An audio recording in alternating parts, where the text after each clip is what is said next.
네, 여러분 안녕하세요. 구역 성경 공부 이번 주도 계속해서 진행하도록 하겠습니다. 우리 함께 보실 말씀 오늘은 로마서 2장 18절 짧은데 한번 같이 읽어보도록 하겠습니다. 시작. 율법의 교훈을 받아 하나님의 뜻을 알고 지극히 선한 것을 분간하며. 아멘. 네, 오늘은 우리가 지난주에 이어서 뜻이 하늘에서 이루어진 것 같이 땅에서도 이루어지다 라는 내용을 살펴보도록 하겠습니다.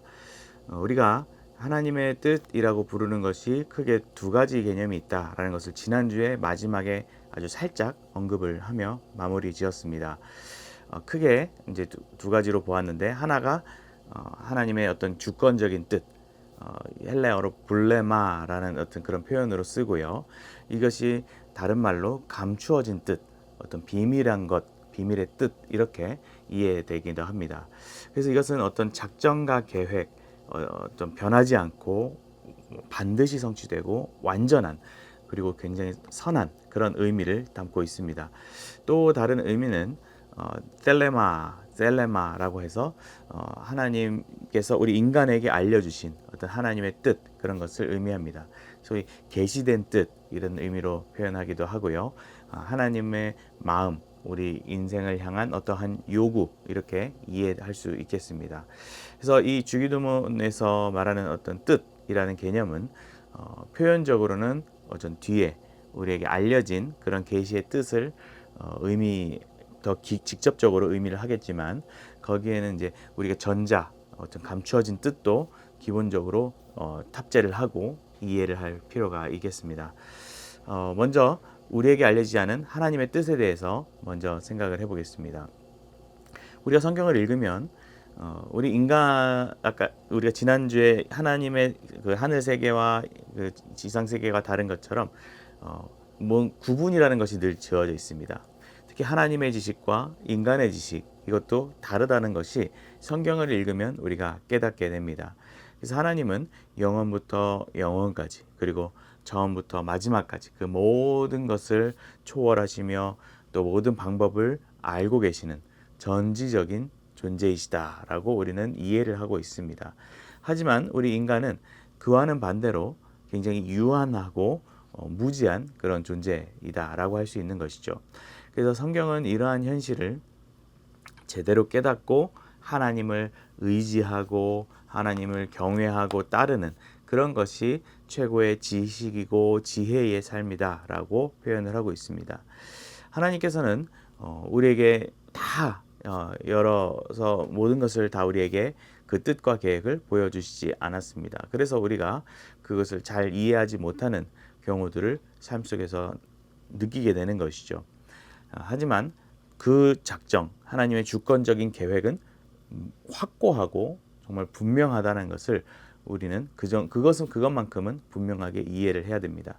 그래서 우리가 그것을 잘 이해하는 데 있어서, 또 그것을 살아가는 데 있어서 무언가를 구하며 나아갈 때 우리가 지금으로서는 알 수 없는 하나님의 뜻이 있다라는 것을 늘 생각하며 인정하고 전제하는 것이 우리의 삶의 바람직한 기본 자세다라고 할 수 있는 것이죠.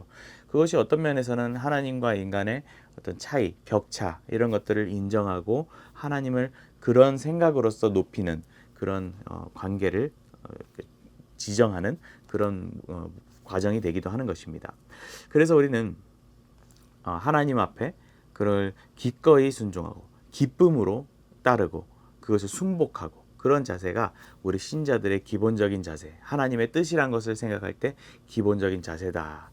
그래서 나의 생각과 나의 바람, 그런 것들과 하나님의 뜻이 다를 수 있다라는 것을 우리가 인정하는 것이 중요합니다.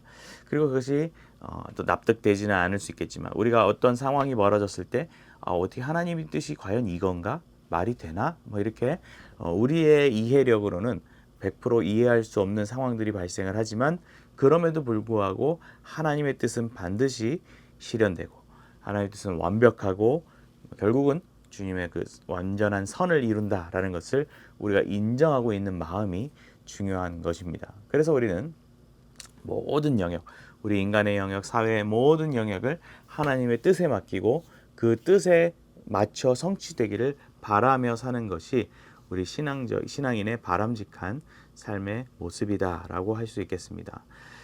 그래서 우리 주님께서는 이 주기도문을 이렇게 가르쳐 주셨고 또 실제로 이렇게 실천을 하는 모습을 보이기도 하셨습니다. 그래서 본인께서도 또 이렇게 겟세마네 동산에서 기도를 할 때 마음으로는 정말 이것이 지나가길 원하는, 정말 이것이 이루어지지 않길 원하는 그런 마음이 있었지만, 인간적인 마음이 있었지만 결론은 주의 뜻대로 이루어지기를 바라는, 그것을 감당하는 그런 삶을 사셨습니다. 또 우리 신앙의 선배 가운데 욥도 자신이 당했던 그런 인간적인 굉장한 고통을 겪었음에도 불구하고 또 하나님의 뜻을 따르기로 하였고요. 또 하나님의 뜻을 구하며 친구들과 또 그런 논쟁을 벌이며 하나님 뜻을 찾으려고 하였지만 하나님께서도 명확한 답을 내려주진 않으십니다. 욥에게 뭐 아느냐, 무엇을 할 수 있느냐라는 어떤 질문으로서 그 생각을 하게 만드셨고 명확한 어떤 명제를 주진 않으셨습니다. 하지만 그런 과정 가운데서도 욥은 하나님의 뜻을 기대하고 인정하고 또 순종하는 자세를 보였고, 그러한 자세가 결국 우리 신앙인에게 보여주는 참된 모범이다라는 것을 느끼게 합니다. 뭐 이 외에도요, 다니엘이나 예레미야 같은 우리 믿음의 선배도 그런 것들을 하나님의 뜻이 완전함을 발견을 하고 뭐 내가 그럼에도 뭐 하나님의 뜻이 완전하니까 나는 기도할 필요 없지 않겠느냐라는 어떤 그런 태도를 취하지 않고 끝까지 하나님의 뜻을 구하며 기도하는 어떤 구원인의 참된 자세를 가졌다라는 것을 우리가 기억할 필요가 있겠습니다. 그래서 우리는 우리 삶에서 하나님의 뜻을 인정하고 또 발견해 가면서 순종하고 정말 그것이 온전히 이루어지기를, 하나님의 뜻대로 이루어지기를 구하는 그런 자세가 신앙인의 바람직한 자세다라는 것을 우리가 기억할 필요가 있겠고요. 다음으로 우리가 이제 생각할 수 있는 것은 우리에게 알려진 하나님의 뜻입니다. 우리에게 알려진 것이 있다는 것이죠. 우리에게 알려진 하나님의 뜻을 어떤 교훈적인 것, 명령적인 것, 그런 뜻, 이렇게 우리가 표현하기도 합니다. 그래서 이런 경우는 이 뜻은 위에서 언급한 하나님의 우리가 작정, 계획 이런 것들을 생각을 했죠. 근데 그런 거 성격보다는 어떤 하나님의 마음, 하나님의 어떤 요구, 이런 느낌으로 우리가 이해할 수 있겠습니다. 하나님께서 우리 뭐 국가나 공동체, 사회, 어떤 개인에게 구체적인 하나님의 뜻을 일일이 마치 코치가 불러가지고 지침을 확실하게 알려주는 것처럼 그렇게 알려주지는 않으셨지만 모두에게 해당하는 하나님의 뜻은 하나님의 계시로서 우리에게 알려주셨다는 것이죠. 예수 그리스도를 구주로 영접해야 하는 것, 이런 것들부터 여러 가지 신앙인으로서 사회적으로 가져야 할 하나님의 뜻, 하나님의 원하는 방향, 이런 것들을 우리에게 알려주셨습니다. 그래서 이 주기도문에서 말하는 뜻이 하늘에서 이루어진 것 같이 땅에서도 이루어지다라는 이러한 그 뜻은 방금 우리가 생각한 알려진 어떤 우리에게 제시되고 계시된 하나님의 뜻, 이런 의미에 우리가 가깝게 이해하고 그렇게 받아들이며 생각할 필요가 있겠습니다. 그러므로 우리가 이 말을 다른 표현으로 해보자면 이 땅에서도 하나님의 뜻대로 살게 해주세요, 할 수 있도록 해주세요 라고 우리가 기도하는 내용과 같다라고 이해할 수 있겠습니다. 그래서 하늘에서 이룬 것 같이 라는 전제가 굉장히 중요한 것은 하늘에서는 우리가 생각한 대로 어떤 불순종이나 반역 이런 것들이 전혀 이루어질 수 없는 그런 것이기 때문입니다. 그래서 그렇게 이루어진 것처럼 우리 땅에서도 우리 삶에서도 그런 것이 이루어지게 해주십시오라고 우리가 구하는 것이죠.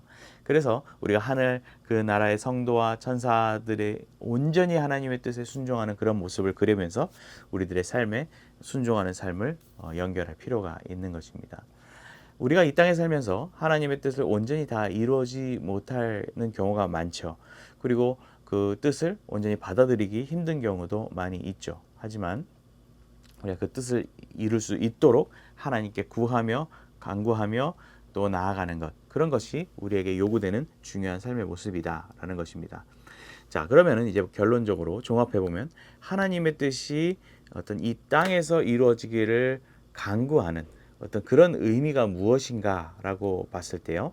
어, 이것은 인간의 어떤 삶의 목적, 인간의 삶의 방향이 우리가 늘 자주 이렇게 고백하는 하나님의 영광, 또 그분을 즐거워하는 것, 그런 기본적인 목적이 온전히 성취되는 것이 있고, 또 그것이 가득한 그러한 모습들로 충만한 영광과 찬송으로 넘쳐나는 그런 하늘처럼 이 땅에서도 하나님의 영광을 위한 삶이 추구하고 실현되며 그런 것을 위하여 쓰임 받으며 살게 해달라는 그러한 기도의 의미를 담고 있다라는 것이죠. 그래서 우리가 이러한 간구를 한다는 것은 인간의 가장 근본적이고 어떤 본질적이고 그런 의의를 또 추구하고 또 그것을 위해 살아가겠다는 어떤 다짐을 하기도 하고 어떤 도움의 요청을 하는 것과 같은 말인 것이죠. 그렇죠? 내가 그렇게 하겠습니다라는 말도 될 것이고 하나님 내가 그런 사람이 되게 해주세요라는 어떤 간곡한 요청이 되기도 하는 것입니다.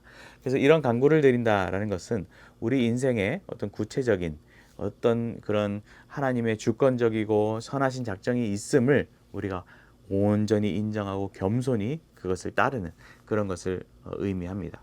그래서 이러한 간구를 하나님께 드린다라는 것은 하나님의 주권적인 뜻 그런 것이 심지어 고난을 통해서 어떤 힘든 과정을 통해서 이루어지는 예수님도 그렇게 고난의 과정을 통하여 그 뜻을 이루시지 않았습니까?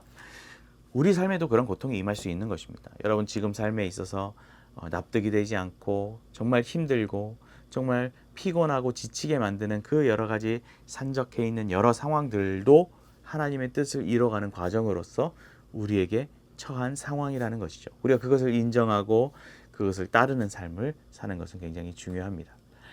그리고 또 이러한 간구를 드린다는 것은 하나님께 또 그런 자세를 하나님께 내비치는 것이 또 그런 의미를 담고 있는 것입니다. 그래서 하나님 입장에서는 그런 자세를 봤을 때 얼마나 기쁘시겠습니까? 그래서 우리가 이것을 또 더 집약적으로 생각을 한다면 하나님 중심, 성경 중심, 교회 중심의 삶을 살아가는 어떤 신앙인의 삶을 사는 것이 우리에게 의미가 있다라는 것입니다. 그래서 우리는 이러한 뜻이 땅에서도 이루어지다라는 간구는 굉장히 사명에 관련된 표현이 될 수도 있겠고요. 굉장히 그 사명을 다짐하고 선언하며 하나님께 구하는 그런 간구의 의미도 담고 있다라는 것입니다. 그래서 우리가 그러한 내용들을 늘 마음속에 새기고 또 우리에게 알려진 뜻, 우리에게 계시된 뜻 이런 것들을 늘 되새기면서 그러한 삶을 추구하면서 특별히 하나님의 영광을 또 이 하나님의 뜻 안에서 펼쳐나가는 그런 즐거움을 맛보는 삶을 사는 것이 이 간구의 핵심이고 또 우리 그것을 고백하는 우리 신자의 마땅한 삶의 모습이라고 할 수 있겠습니다. 네, 오늘은 여기까지 함께 공부하도록 하겠습니다. 네, 수고하셨습니다.